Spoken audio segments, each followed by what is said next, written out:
रवा सभे के वो कविता दे रहल बानी, सुनी सभे। बा लिखल कोत कविता कहानी सरल, बा लिखल गीत कविता कहानी सरल, बा कठिन दूध के दूध पानी कहल, बा कठिन दूध के दूध पानी कहल।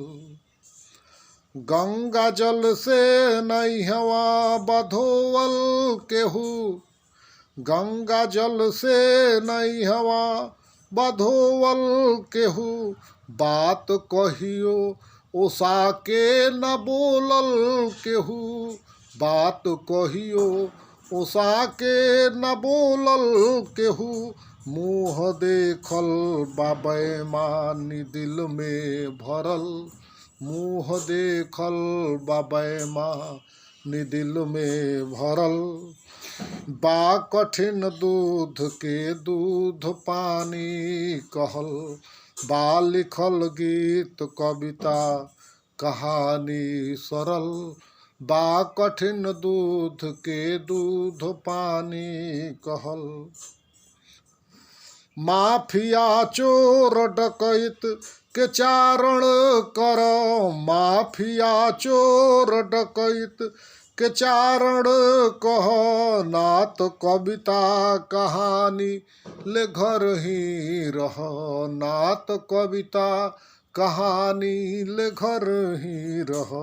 बेमिलावट के गहना न बनल कहूँ, बेमिलावट के गहना न कवनो बनल, बा कठिन दूध के दूध पानी कहल, बा कठिन दूध के दूध पानी कहल।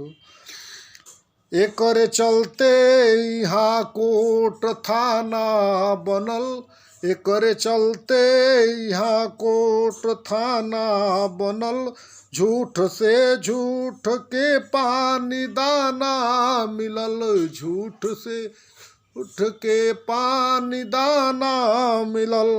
गाज काबिल पजाहिल के मंजर गिरल, बा गाज काबिल पजाहिल के मंजर गिरल, बा कठिन दूध के दूध पानी कहल, बा लिखल गीत कविता कहानी सरल, बा कठिन दूध के दूध पानी कहल, बा कठिन दूध के दूध पानी कहल, बा कठिन दूध के दूध पानी कहल। जय श्रीमन नारायण। राधे राधे। लाइक शेयर जरूर कीजिएगा।